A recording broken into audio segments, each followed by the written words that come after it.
Become a part of the Horton team.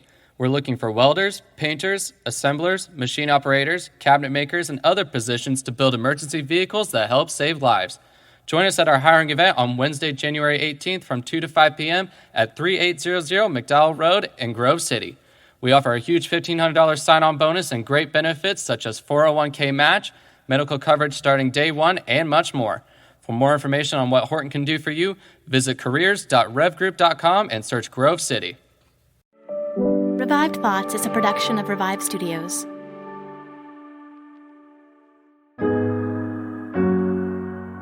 This is Troy and Joel, and you are listening to Revive Thoughts.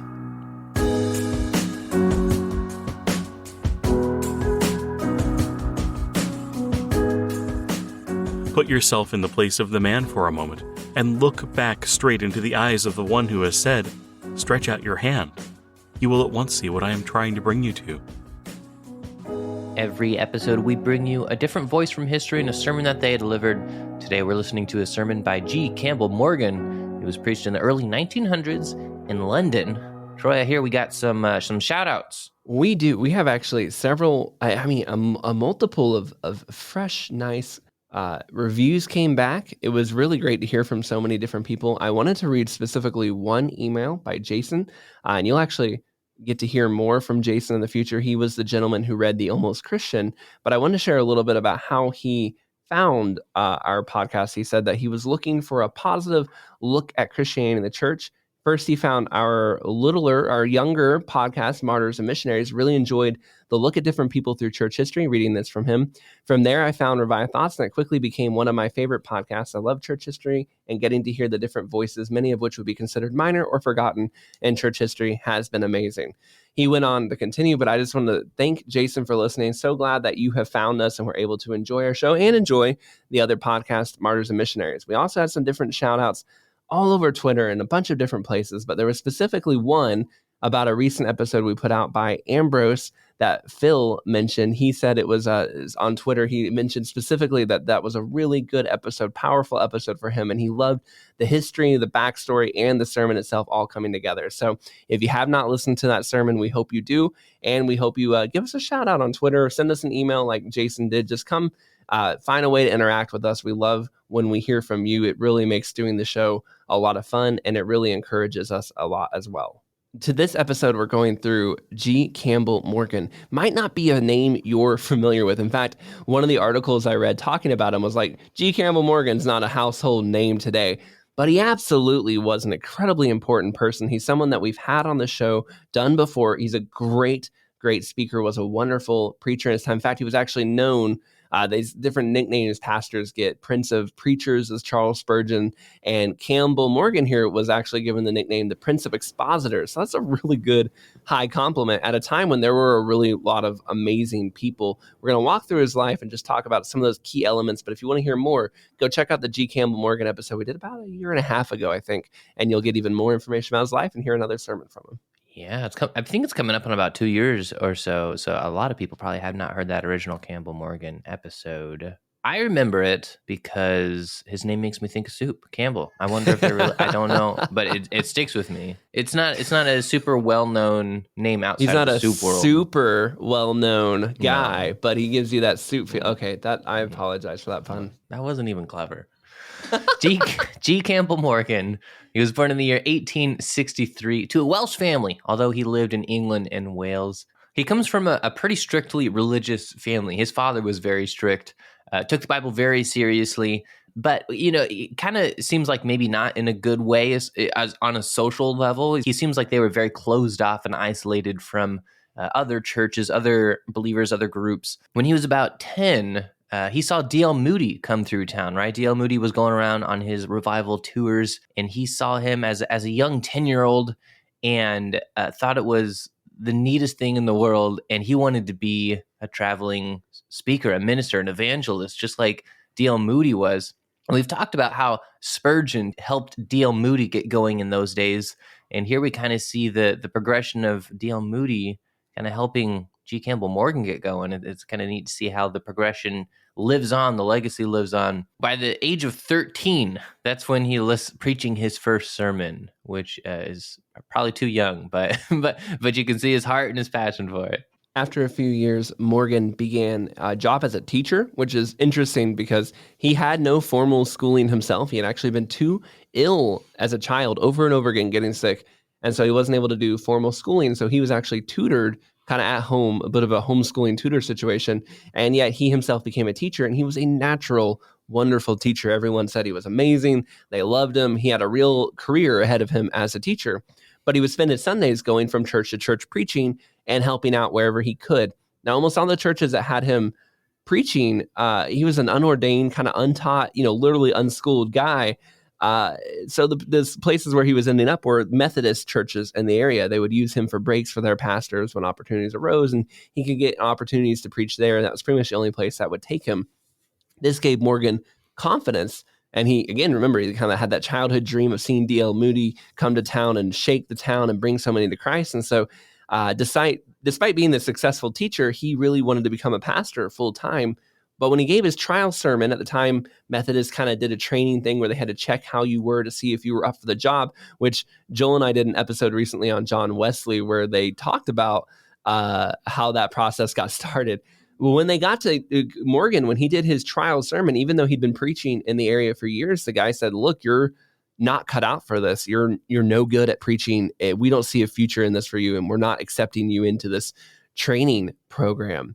And I mean, as you can imagine, this really knocked him off his feet, really, really, really depressed him. He'd kind of spent his whole life building up for this moment. And when he, got the chance to try out, he failed. I'm going to do something very dangerous here, use a sports analogy, but imagine your whole life you've been the star at the basketball team in high school, and you go to try out for college and they send you home saying you'll never play basketball. That's kind of what this was to him. And that doesn't include the spiritual component of just you're not good at preaching. Someone who had seen D.L. Moody as a kid, had been working his way slowly in the ministry, who was a great teacher, was just told, basically, this isn't the career for you. Despite all of this, though, he was firm in his conviction. He totally, fully believed he was being called to be a pastor, even though no one else thought he was cut out for it. At the age of 26, he got his first pastorate at a small church and began faithfully ministering to the people there and leading that congregation. It was very near, almost next door to a big, large church with a well-known pastor. And after a few years of ministry, this neighboring church's pastor, he was a man named Robert Dale, called Morgan to visit with him, to get to know him. Hey, we're churches on the same block. Let's have lunch and get to know each other. Campbell Morgan was really nervous for this visit because he knew he wasn't, formally trained at a seminary, and he thought that this famous minister, this Robert Dale, was going to be tough on him, ridicule him for his theological training, and, maybe look down on him, shine it in a light that made it seem like he wasn't taking his work seriously. And J. Campbell Morgan, supposedly began the conversation up front, being humble about the whole situation, kind of almost apologizing for, maybe not being up to the educational standards that this other minister, this Robert Dale, had. And Robert Dale replied and said, no. Don't call yourself untrained if God has called you to do the work. He has equipped you and sent you out to do it. And Campbell Morgan did eventually become well-respected and cherished and well-liked there. He spent a ton of time ministering in North America. Last episode, we focused a lot on his travels. He traveled to America 54 times in his career. And this is in the era of transatlantic steamliners, so it's not a flight. And he would become good friends with Moody's family, and especially D.L. Moody's son. And when D.L. Moody would pass away, eventually he was invited to take over the Moody Bible Institute that D.L. Moody had founded.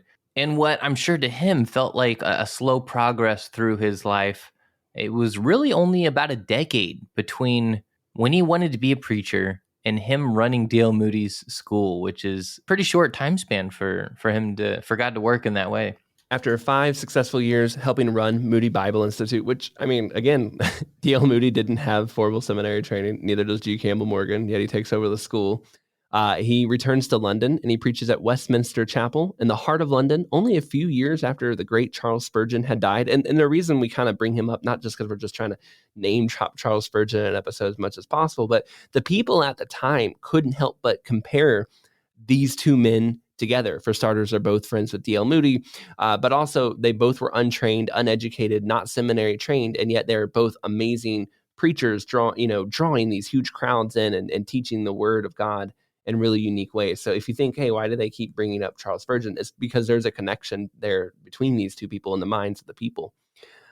And both men would write and publish materials that were actually very challenging to the liberal establishment of their time as well. In the late 19th century, Spurgeon's Sword and Trowel warned about the coming evangelical downgrade. We've done an episode on this where Charles Spurgeon kind of lost his acclaim and his denomination by saying, if we do not stop it now, our denomination and what we're standing for as Baptists at that time is going to fall by the wayside because we're giving up the Bible, we're giving up inerrancy, we're giving up miracles, we're giving up God.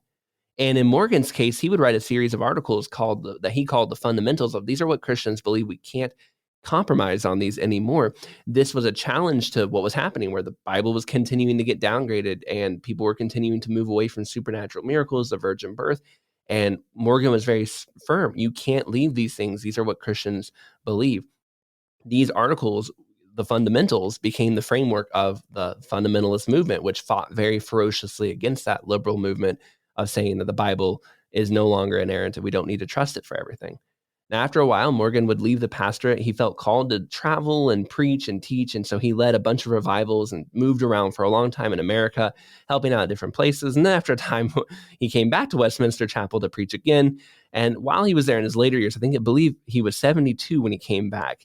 He had a kind of a younger guy that he was helping bring in and would eventually hand the pastorate off to, a man who is very famous today, Martin Lloyd-Jones. So not only did D.L. Moody kind of help train up and raise up G. Campbell Morgan, but G. Campbell Morgan did his part in training up and raising up the next person who would be somebody who stood firm in orthodoxy, Martin Lloyd-Jones, who's very popular among many people today. One thing I did want to mention is that I thought was very interesting is G. Campbell Morgan was theologically as far from Martin Lloyd-Jones in some ways as you could be. The two of them were not on the same page. G. Campbell Morgan was a dispensational Arminian, and Martin Lloyd-Jones was a Reformed Calvinist. And yet, one thing I really appreciate is neither of them had a bad thing to say about each other. Both of them really cared for and respected the other, and there are so many positive, just nice things they had to say about each other. And I think that for me, I was really touched by the fact that they didn't let this theological divide change the fact that they both loved the same Jesus and they both had a passion for God's word. And I think that sometimes maybe today, if I can make an application, we sometimes make too big a deal out of this divide. And if two very famous great men like G. Campbell Morgan and Martin Lloyd-Jones can put it aside and focus on the growth of God's church, I think it's something that we can work on too.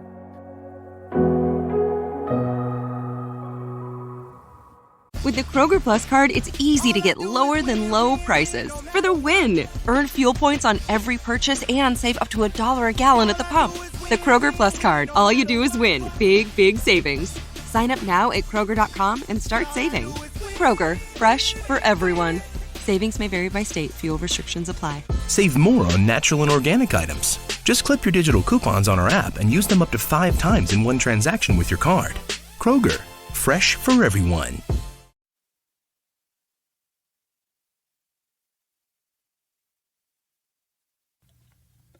Become a part of the Horton team. We're looking for welders, painters, assemblers, machine operators, cabinet makers, and other positions to build emergency vehicles that help save lives. Join us at our hiring event on Wednesday, January 18th from 2 to 5 p.m. at 3800 McDowell Road in Grove City. We offer a huge $1,500 sign-on bonus and great benefits such as 401k match, medical coverage starting day one, and much more. For more information on what Horton can do for you, visit careers.revgroup.com and search Grove City. With one of the best savings rates in America, banking with Capital One is the easiest decision in the history of decisions. Even easier than choosing Slash to be in your band. Next up for lead guitar. You're in. cool. Yep, even easier than that. And with no fees or minimums on checking and savings accounts, is it even a decision? That's banking reimagined. What's in your wallet? Terms apply. See CapitalOne.com/bank for details. Capital One N.A. member FDIC. G. Campbell Morgan ran in some big circles. He was friends with a lot of well-known names: Charles Spurgeon, F.B. Myers, D.L. Moody, Martin Lloyd-Jones, Robert Dale, and so many other famous people that have deeply impacted the church. But what I think is one of the standout things about G. Campbell Morgan are that all four of his sons followed their dad into ministry. They could see and they loved his heart for ministry, especially his heart for the Bible. G. Campbell Morgan was known to read a passage 40 times before he even started to work on an outline for a sermon. It's his deep love for the Bible that was what equipped him and what he attributes any success that he had to. A man who failed his first sermon test would go on to be one of the most well-known preachers of the 20th century.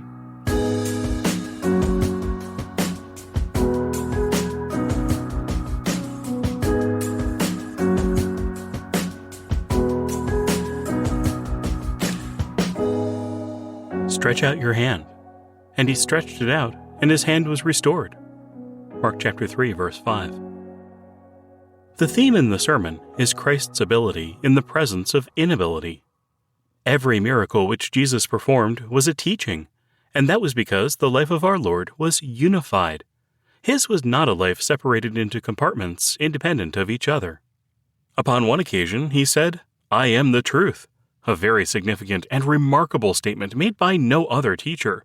Not, "I teach the truth," or "I declare the truth," or "I believe the truth," or even, "I hold the truth," but that "I am the truth." In the life of Jesus, in his teaching, in his thinking, in his doing, there were none of the divisions which we are so ready to make. We divide between the secular and the sacred, but you cannot find any such division in the teaching of Jesus. To him, all life was sacred. Everything called by us secular, when he touched it, was revealed to be sacred. He did not divide his life or his thinking into business, recreation, and rest. His whole life was an effort formed in the will of God, essential truth.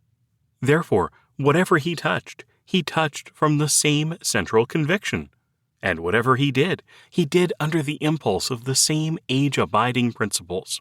If he dealt with a man on the physical side of his being, he acted in exactly the same way as he would when dealing with a man on the mental or spiritual side. He lived and taught in the power of the fact of spiritual law in the natural world. I do not say natural law in the spiritual world. That is an inversion of order, but spiritual law in the natural world. All natural things were touched by him from high altitudes of spiritual perception and spiritual power. And consequently, whenever I take up the story of his dealing with a man on the physical side of his nature, I see flaming through it his method in dealing with men in spiritual need. For therefore all the stories of Christ's dealing with physical disability have been used, and rightly, as illustrations of his method with spiritual care. In that way I will take this old and familiar story tonight. My message is to one particular condition of mind, or I might say to one particular class of persons.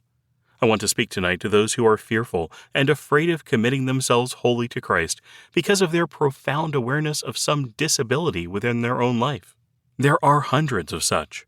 I want to speak to the people who, if one should have to deal with them personally about spiritual things, they would say, yes, to every declaration concerning the glory of Christ. Yes, to every affirmation of his perfect example and his gracious tenderness. But yet, when urged to give themselves to him, would utter some word telling of heartbreaking concern, of personal disability, and, consequently, of fear. My message is to the fearful. I do not mean at this moment that particular class of people who are afraid to follow Christ with the fear of cowardice. There are people like that. It is with another kind and quality of fear that I desire to deal.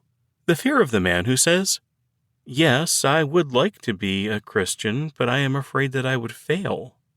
It is a fear wholly wholesome and to be respected. I say that not to encourage the fear, for as God may help me, I want tonight to show you that there is no reason for it. The young man who looks me in the face and says, I would like to be a Christian, but I am afraid I would dishonor his name in the business house where I am. I respect. Happy is the man that fears always, said the preacher long ago, and he was right. It is the man of caution and of fear, conscious of his own disability, who, if we may but lead him into the true and simple relationship to Jesus Christ, which this little story reveals, will be true to him, loyal to him, and will stand against all the storms of opposition. That man is worth helping, worth saving. I want to help him if I can. Let us try to see this thing as it happened, that we may deduce the spiritual values which lie hidden beneath it. The scene is the synagogue, and, as so often in the life of Jesus, his enemies accidentally complimented him. He entered into the synagogue, and there was a man there who had his hand withered, and they watched him. Why did they watch him? Whether he would heal him on the Sabbath day, that they might accuse him. I am not now interested in the ultimate purpose of these men, the mean and dastardly watching that they might catch him and accuse him. Just notice this fact. Jesus came into the synagogue, and there was a man who most likely had been there again and again, through weeks and months, perhaps years, at all the Sabbath services. A man whose right hand was withered, and immediately the enemies of Christ linked him with the most needy man in the crowd.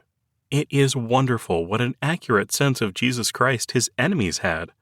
They did not at all expect that he would be interested in the chief seat of the synagogue, the place of highest honor, but they did expect he would be interested in the one man there who was in the most need, the man whose hand was withered. They linked him in their thinking with need, and they were perfectly right. Of all the men in the synagogue that this Christ of ours would seek out and attempt to help, that was the one man. If the story is a parable, let us apply it as we go. The one man he wants in his house tonight is the man who is in the direst, sorest need. I do not know where he sits or what his name is, but, my brother, if you are in the grip of some dastardly habit that is paralyzing you, you are the man he is after. Blessed be his name. His hand is on me, his ordaining hand, or I dare not speak for him. But I hear him saying, the Son of Man came to seek and to save that which was lost. We cannot sift this great congregation. Thank God we cannot. It is not our work. Hear this, my brother, hidden away in the crowd, as you think that your neighbor does not know how evil you are in your heart, how tight a hold sin has upon you. The Master sees you, and you are the man he is after. They linked him with need. That is the first thing that flashes out of this story. He knew their thoughts, and was angry with their attempt to entrap him and the hardening of heart which was displayed. But he did not allow their criticism and opposition to interfere with his blessing. I hear him saying, "Stand up." And when the man stands in the midst, he challenges them as to their attitude. Then I hear him say to the man, "Stretch out your hand." And as I watch in wonder and amazement, he stretched it out. And as I looked to see the result, his hand was restored. 3 things, then, demand our close attention. First, the command of Jesus, stretch out your hand. Secondly, the obedience of the man, he stretched it out. Thirdly, the result, his hand was restored. Now hear the command, and I want to ask you to do something which is a little difficult. Imaginatively, will you come into this synagogue with me?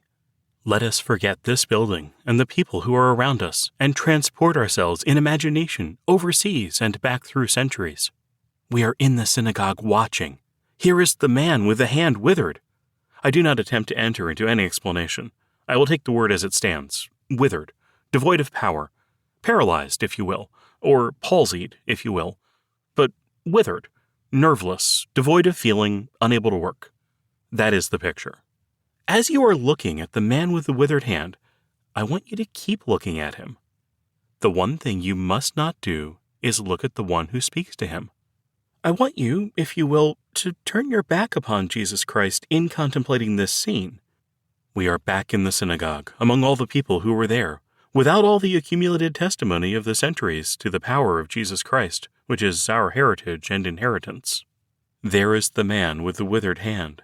The one thing he cannot do is to use that hand. It is powerless, nerveless, withered. As I look at him with my back to Christ, I hear Christ say, "Stretch out your hand." and in a moment my mind is in revolt against Christ. I say to him, "What do you mean by telling this man to stretch out his hand? It is the one thing he cannot do. Are you mocking his handicap? Are you asking him in the presence of these people to attempt the thing which, if he could do, he would have done long ago? This is the man's disability. Why ask him to do the thing he cannot do?" I say to Christ as he stands there, "This thing is impossible, and therefore it is unreasonable." I cannot say that, save as I keep my eye fixed upon the man with the withered hand. Change your viewpoint. Once again, let your imagination play. Stand with me in the synagogue, and being perfectly familiar with the disability of the man with the withered hand, for you have known him for years, look into the face of the one who said, "Stretch out your hand." There is always a quality in these stories not present in the cold letter on the page. You must always bring into your thinking the fact of the person of Christ. This is not imagination. It is proven by all the context and all that happened. If you will follow me, let me try to lead you in an attempt to do, not what the critics did, but what the man did. Put yourself in the place of the man for a moment, and look back straight into the eyes of the one who has said, "Stretch out your hand." I dare venture to affirm that if you can do it, if you can imagine the man doing it, if you will forget the spiritual application and see merely the story, you will at once see what I am trying to bring you to. On that day, I think I know the things which passed, flash after flash, through this man's mind. The first thing was this. He says, "Stretch out your hand. I cannot do it." Then he looked straight back into those eyes, and I think he said in his heart, "He would not tell me to do it if he did not mean something that I cannot comprehend. I cannot do it, but I will do it, because he says it. I shall will to do it."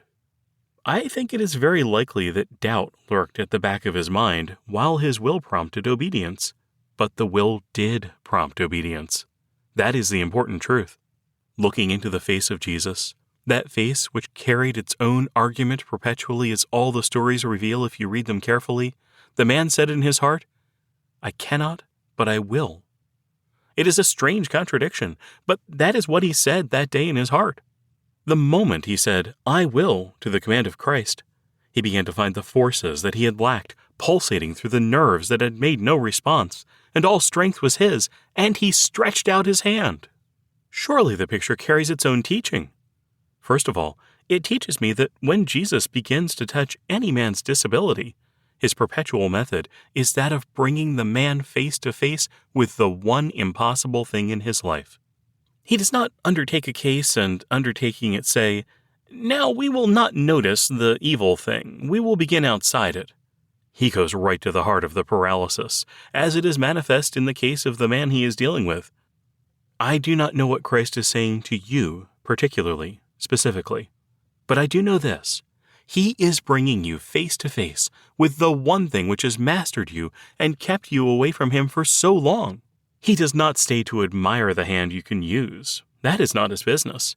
He draws your attention and concentrates your thought immediately upon the power that is paralyzed. You say to me, in this great scheme of salvation, isn't it true that the whole man is paralyzed? It may be so, but this is also true, that every man coming to Christ comes at first in his supreme weakness, in one point of supreme difficulty. If I may put the thing from another standpoint, men are kept away from Christ by some one thing, some pride of the eye, or some lust of the flesh, some habit of life, some desire of the carnal nature, some one thing.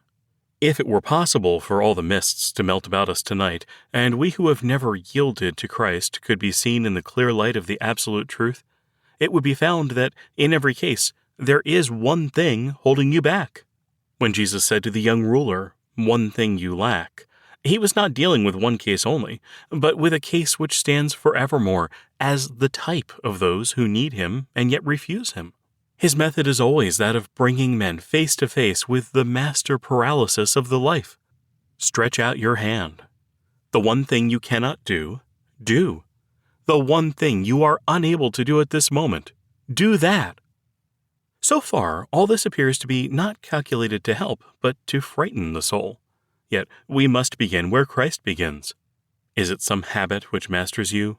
Christ says, abandon it now and forever. Is it someone's power that is paralyzed in your life? Christ says, use it. You tell me your difficulty is right in the center of your being, with your will. You have no willpower. Christ says, exercise your will and abandon yourself to me by an act of will. Is your hand withered? Stretch it out. That is his method. Now notice the obedience.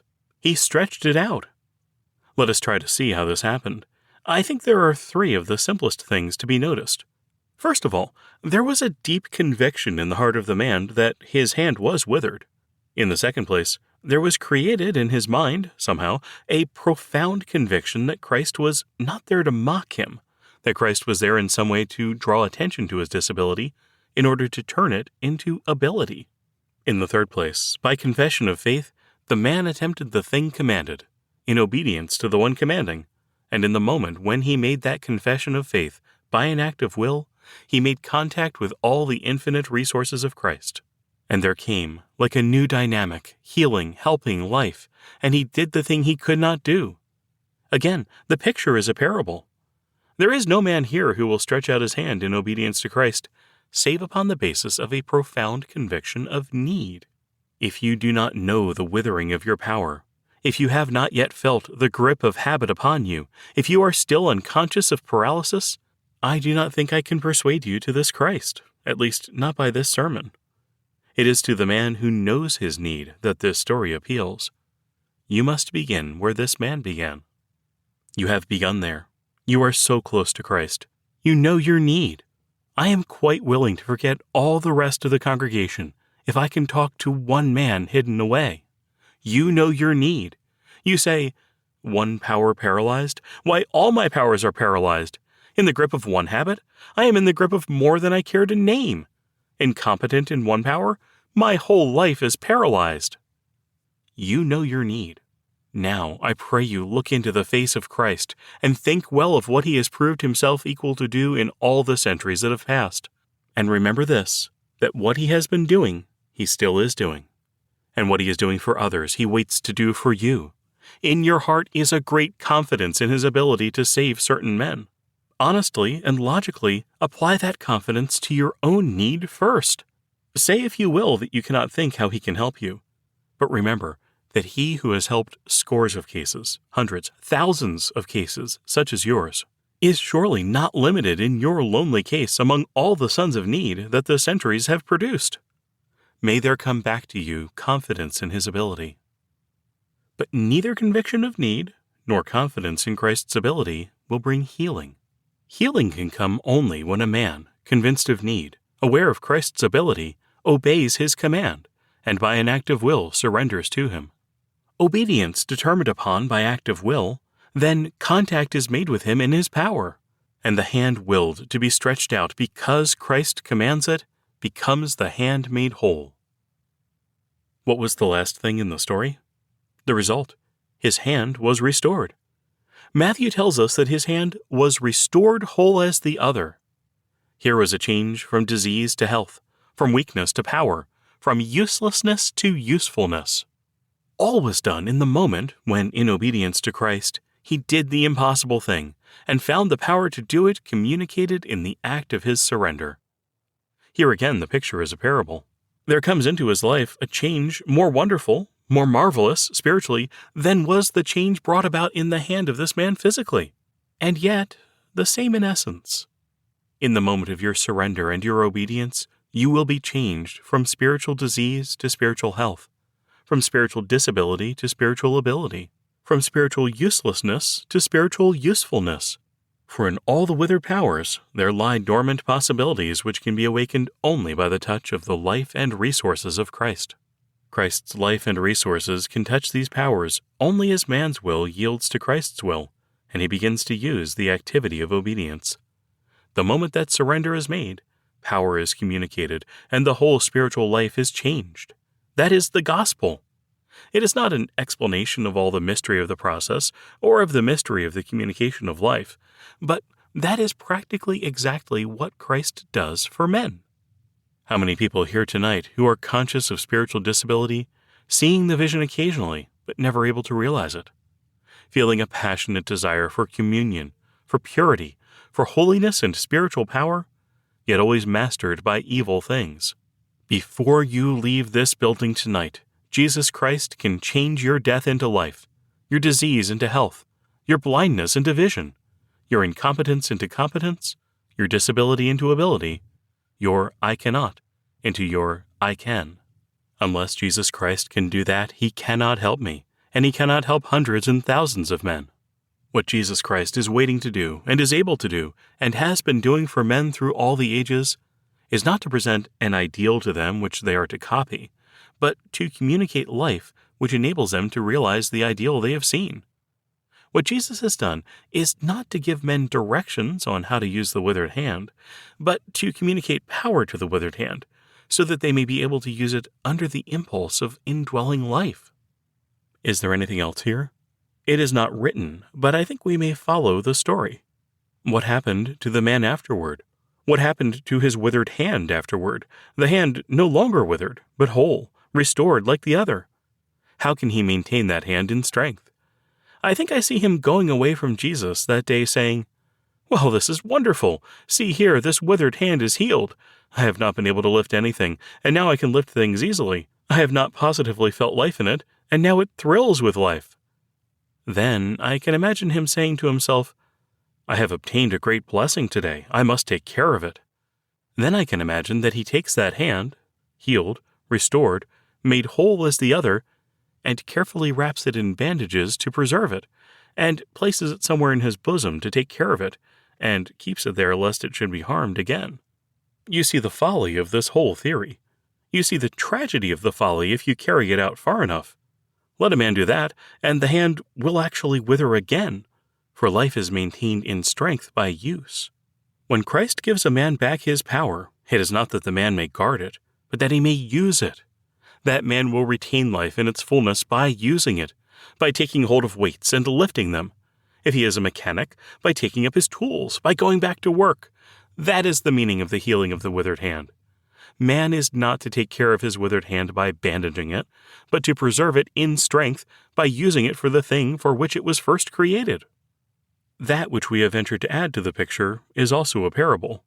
You say, "There was a time when I saw his face. There was a moment when I came back with my withered powers to Christ, and in obedience to him I commenced to use them, and he gave me back those powers. But now I have lost them.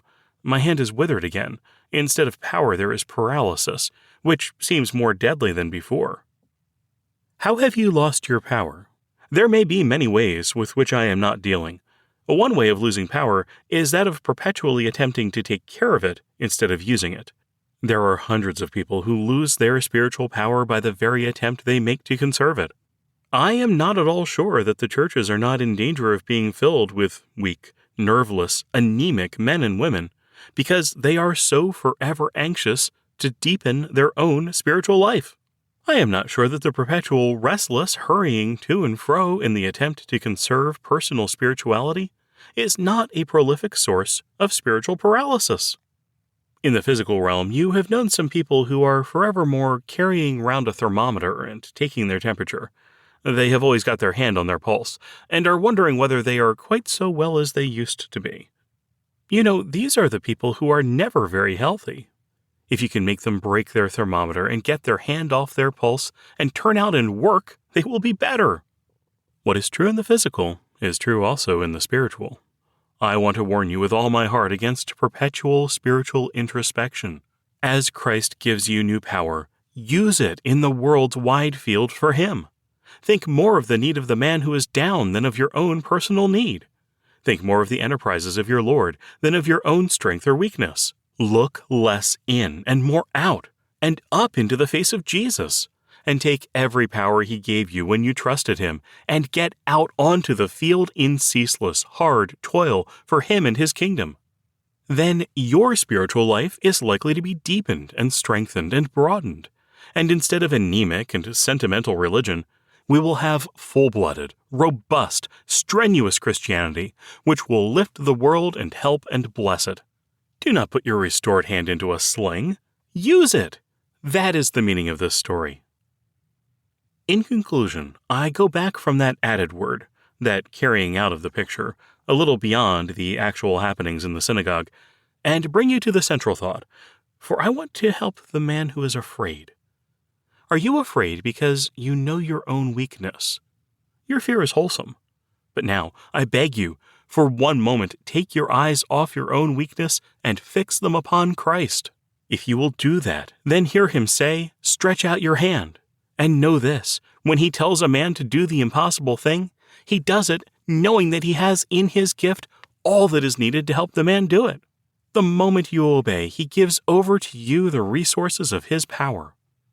I may wind down this whole message and bring it to this final word. Take your eyes off your own disability and fix them upon his ability. Doing that, obey him, and by obeying him, make contact with his power, and you will feel the thrill and force of it, and know its results in restoration of lost and paralyzed powers. Do not think of this as a sermon, but as a message to you. There are some here tonight who crossed this threshold with a reverent and absolutely sincere desire to sit in the quiet of the sanctuary and hear some message from on high. Yet you know that in your life, these messages are the thing that spoils your good time. You hate it as much as any other man hates it, and more. But you feel that it is your master, that it is useless trying. So it is, in your own strength. If you have gotten as far as that, you are not far from the kingdom of God. But now, I beg you, from your weakness, look to Jesus' power. From your inability, turn to all that he is able to do, and begin again. Not to try in your own strength, but to trust and to obey.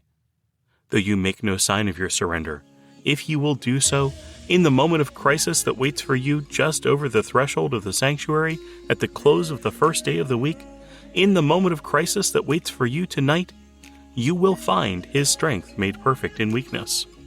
And the thing you could not do, you will be able to do through him who strengthens you.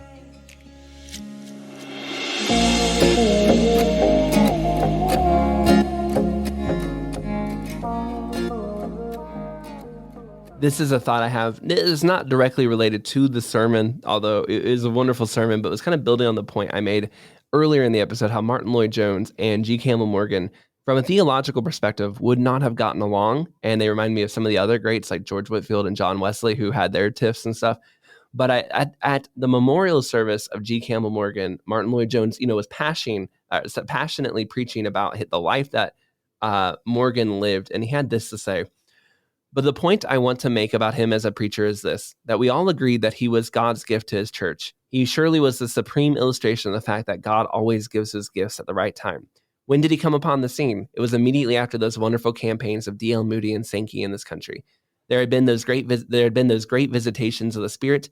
Men and women had been converted by the thousand. This great evangelistic movement had come into the whole life of the church, and what was needed above everything else at that point was someone who could teach these converts. And a man came from God whose name was George Campbell Morgan. And he came at the critical moment, at the very right time, when all those spiritual emotions and experiences needed to be harnessed and deepened and fostered. The evangelists had done their work. It was time for the teacher, and God sent him. I don't think there can be higher praise that could probably be preached at your funeral than that you were the man God sent at the right moment, at the right time to teach people the Bible, coming from your own disciple who, again, we talk about these all the time on the shows, but these people who were discipled by somebody, they didn't know when they were discipling them, they were discipling a future great leader of the church. G. Campbell Morgan, not a man that everyone remembers today, but I think it's somebody we need to remember today.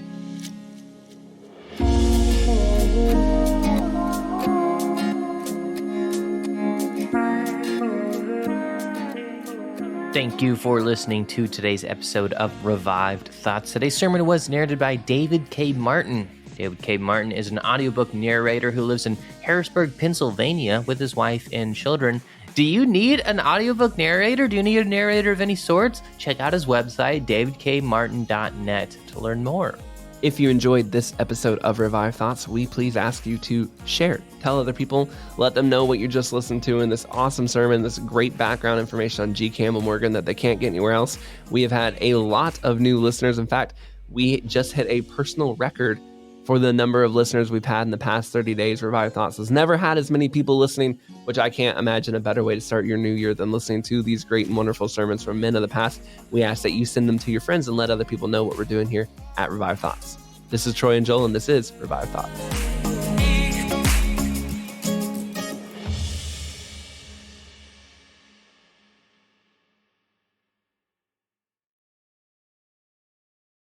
At Progressive, we know there's nothing like the feeling of riding a motorcycle with your crew on the open road. It's a primal, wild freedom, a feeling that would be impossible to recreate on the radio. Until now. Hit it, sound effects guy!